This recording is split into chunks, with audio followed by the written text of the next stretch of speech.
प्रधानमंत्री नरेंद्र मोदी ने पश्चिम बंगाल और ओडिशा का हवाई सर्वेक्षण करने के बाद क्रमशः 1000 करोड़ और 500 करोड़ रुपए के पैकेज की घोषणा की है।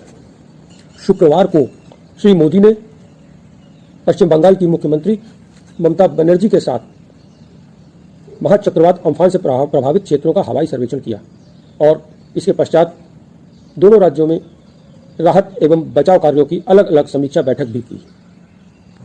उन्होंने कहा कि मृतक व्यक्तियों के परिजनों को 2 लाख रुपए तथा जिनको गंभीर चोटें आई हैं उनमें से प्रत्येक को 50,000 रुपए दिए जाएंगे।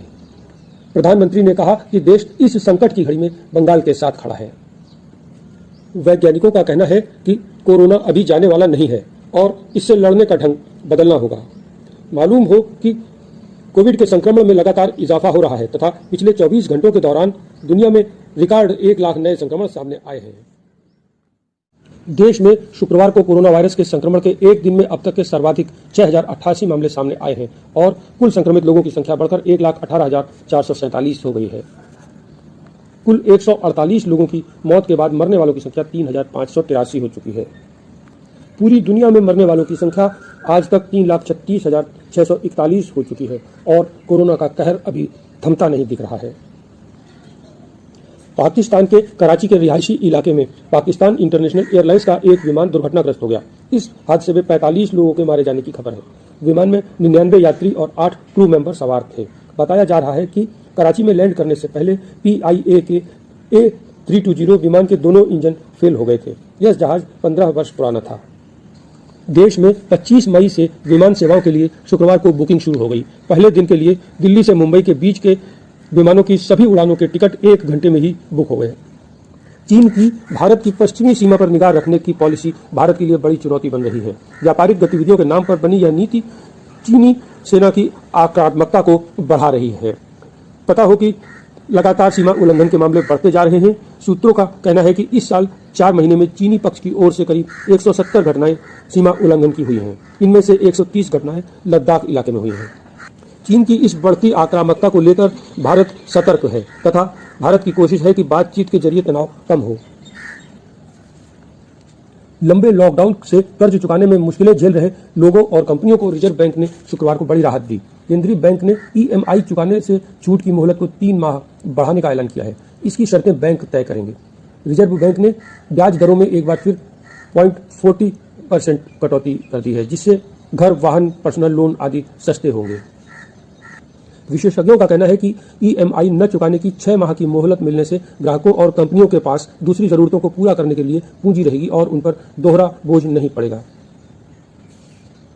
यह मोहलत 31 अगस्त तक चलेगी। उसके बाद फिर EMI शुरू होगी और इस दौरान का ब्याज लगातार लगता रहेगा।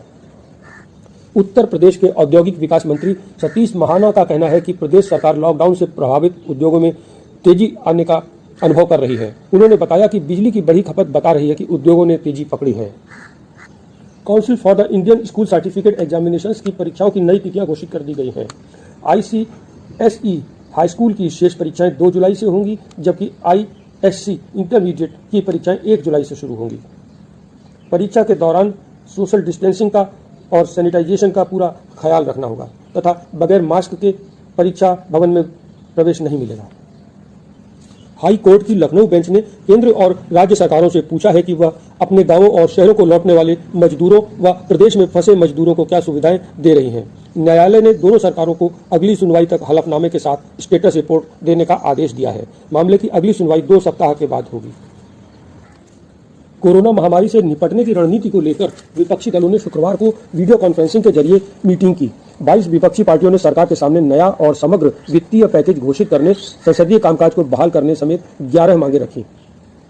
विपक्षी दलों का मानना है कि सरकार कोरोना संकट से निपटने में पूरी तरह विफल रही है। सरकार के पास लॉकडाउन से बाहर आने की कोई रणनीति नहीं है। बैठक में कांग्रेस अध्यक्ष सोनिया गांधी ने आरोप लगाया कि संकट के इस समय में भी सारी शक्तियां प्रधानमंत्री कार्यालय तक सीमित हैं। चक्रवात अम्फान के कारण शुक्रवार शाम तक बांग्लादेश में 26 लोगों की मौत हुई है।